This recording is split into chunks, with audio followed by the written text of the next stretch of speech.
Hey guys, good morning. Today's video is going to be pretty much a commentary on what's going on in the Red Sea. To understand the situation and really to forecast what's going to happen, we need to understand the way our adversaries view the situation, right? We need to put ourselves in their shoes, so to speak.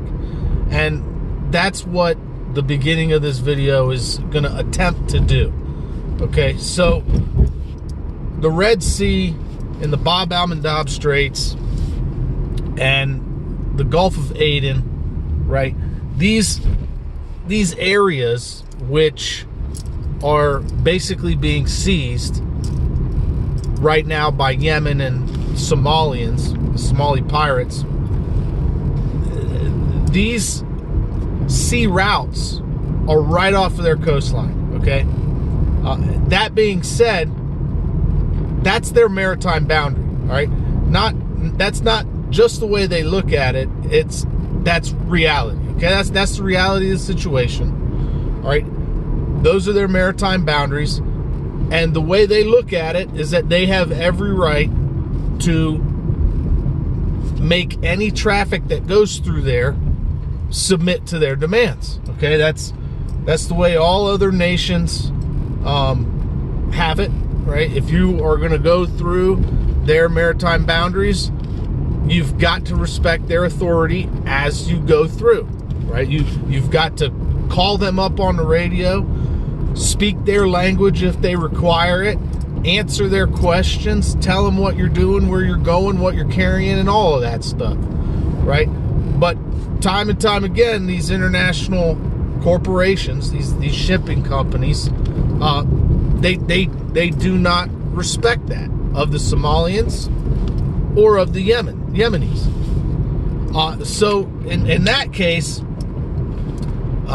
they view their actions against these ships, especially the ships of their enemies, they view their actions towards those ships as legitimate to international law, okay? I'm not saying I agree with what they do or the way they do things. I'm just saying, that's how I perceive that they perceive the situation. And it's important to talk about that. It's important to recognize that situation, okay? So as this coalition, this 10-nation coalition, ventures into the territorial waters of Somalia and Yemen, right? We need to pay very close attention to what the allies of Iran decide to do in response to that. Why? Because there's a very, very real possibility that they could reciprocate that action, meaning that they could do the same thing to us with their allies in our region, or they could just flat out sink those ships, okay? And let's talk about those two scenarios. So the first scenario I mentioned is that they could reciprocate those actions. What does that mean? All right, Iran has a very small submarine called the Ghadir class submarine. The Ghadir submarine is a very small and affordable submarine that the Iranians learned how to make from North Korea. It carries 2 torpedoes and 2 missiles. All right, so they are doing business with Venezuela right now. Iran is. Iran has signed an economic agreement with Venezuela. Venezuela is pretty close to the Gulf states of the United States, okay? And to the East Coast of the United States. They're situated, at the top of South America, so to speak, where it wouldn't be a far stretch for them to send Ghadir-class submarines up into the Gulf to basically simulate, or to rather reciprocate, the same thing that we're doing to Iranian allies to us, right? So, Iran already has naval vessels in Venezuela right now. They are repairing their oil rigs, and they're operating them. Okay? So that being said, it's not a far stretch to assume that Gaudier submarines are already there in the Gulf. Okay? Whether they're operational or not, nobody knows, right?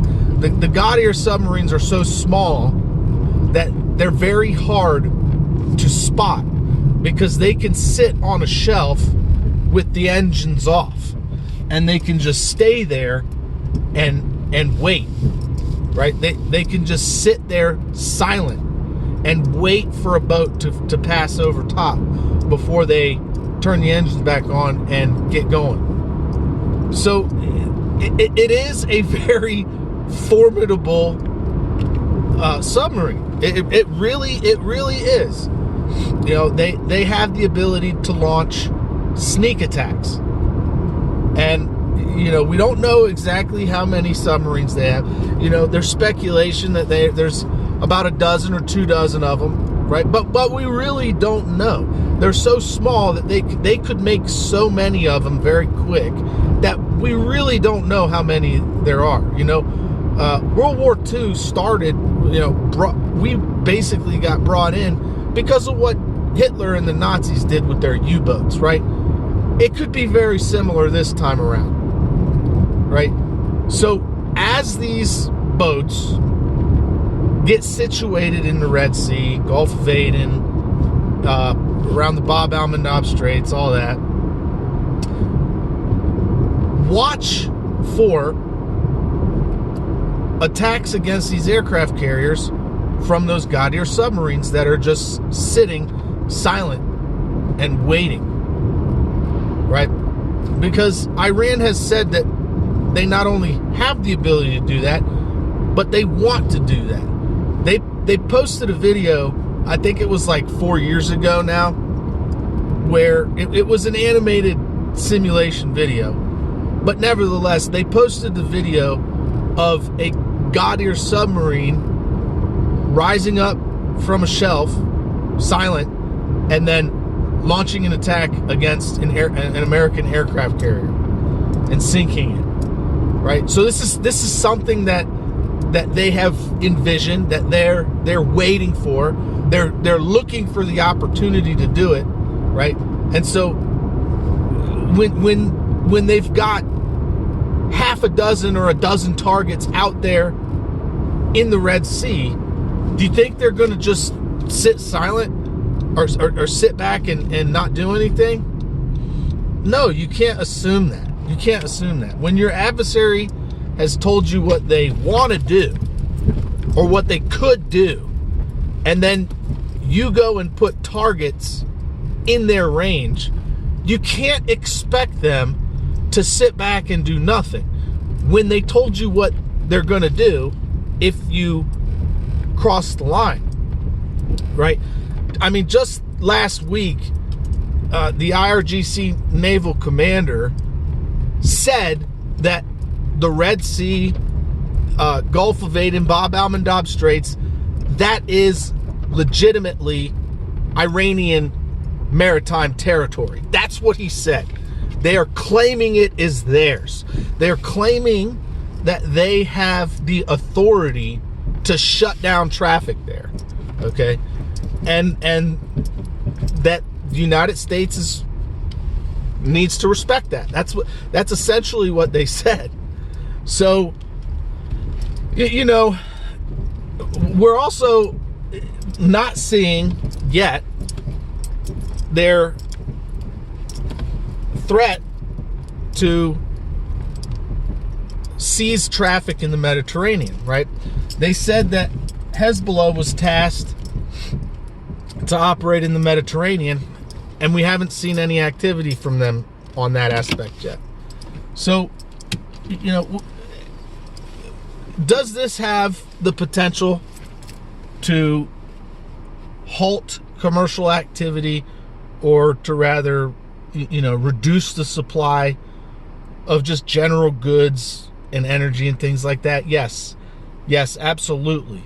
Why is that? And it wouldn't just be from ships that are going through the Red Sea up to the Suez Canal into the Mediterranean, right? For Europe, we're talking about like goods that are being taken to Europe and Northern Africa, right? We're also talking about, trade and commercial routes through the Gulf Coast of Mexico, right? Because they do have allies in that region, and they do have the ability to sink ships in the Gulf of Mexico. They are already there. They can reciprocate to us what we are doing to them, right? What we're doing to them in the Mediterranean, right? Putting a fleet there, they can do the same thing to us here, right? It's not a far stretch of the imagination to say that they could do it and to forecast that they might, right? Because they said that much themselves, okay? And they do have a very powerful ally over here in Venezuela. Venezuela is very powerful. You might think, well, okay, their economy's in shambles. It is, right? Their government is tyrannical. It is. Nevertheless, they have the energy resources necessary to fuel a military and naval campaign against us.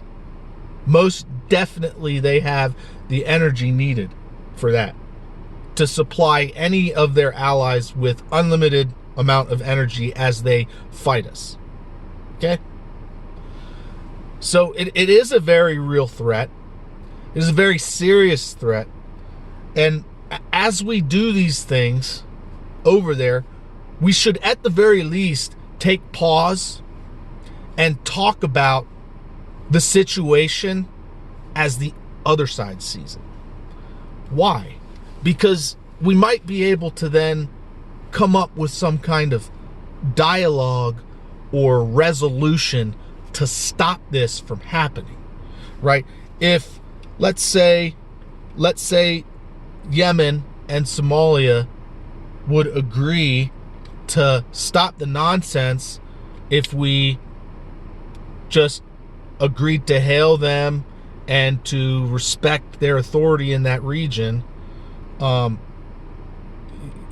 maybe we could not have to deal with this. But is that going to be the case? Is it going to be that easy? Probably not. They're most likely going to want some kind of tribute. They're going to want to place some kind of toll to go through there. And, the international community sees it that there should be freedom of navigation. That's what we say. Anytime this topic comes up, that people are always saying in the news articles that the Somalians and the Yemenis are not respecting international freedom of navigation through those waters. Well, think about it this way, all right? Let's say you're in a neighborhood, right? And all the neighbors vote that your front lawn is a parking spot. Would you just say, and then when you start having the cars towed, they say, well, he's not respecting our freedom of assembly or some crap like that? Would you put up with that? Probably not. You'd still have them towed. Or you'd start putting up bollards so they can't park on your front lawn. I'm not saying that I agree with Yemen. I'm not saying that I agree with Somalia. I'm just saying that's the way they see it, okay? That's the way they see it. They're very poor nations, and they're going to want to place a toll through their maritime boundaries, through their seas. And they need the money. Like, everybody can agree that they need the money. But international corporations are not going to want to pay that toll. So so they much rather just go around Africa, add several days to their journey, several thousand tons of fuel to their expense, and continue paying the salaries of how many dozens of crewmen they have on board instead of paying a toll to Yemen and to Somalia. But, you know, if they said that all you have to do is pay a toll to go through our waters safely, and it's a, you know, small toll, you know, what do you think? I mean, you think that would be worth it? Especially if the toll was way less than the added cost of going all the way around Africa? Yeah, I think it'd be worth it to avoid war. I think it'd be worth it to avoid potential world war, right? Because these shipping lanes are vital. They really are. These are international shipping lanes that everyone uses, right? But just the fact of the matter, they go through the maritime boundaries of Yemen and Somalia. So, I don't know, guys. That's just the situation as I see it, and I think that's the situation as they see it as well. You know, we're starting to see coalitions on both sides, right? 10-nation coalition on our side. How many nation coalition on theirs? I don't know.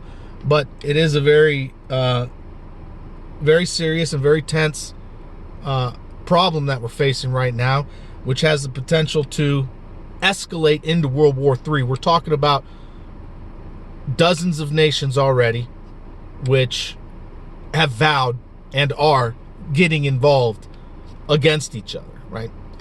This isn't just one nation against another, right? There are coalitions of nations in this situation, right? And so I do think that to call this World War III, or rather the beginning of World War III, I think is proper. I think it's a proper assessment that this is the beginning of World War III. And let's hope and pray that it does not escalate any further than it already has, and that cool and calm heads may prevail. So anyways, guys, thanks for watching. Thanks for listening. Hope you got something out of this video. Don't forget to give it a thumbs up on your way out. Share, comment, subscribe. I really, really do need the help with the algorithm. So when I ask you to do those things, I really do mean it, and I really would appreciate it if you did that, if you liked the video, if you commented on the video, and if you shared it with your family and friends. Send it in an email if you're not on social media. You can send it to somebody in a text message. I'd greatly, greatly appreciate that. Anyways, guys, thanks for watching. Thanks for listening. And as always, don't forget, help out your neighbors. Bye.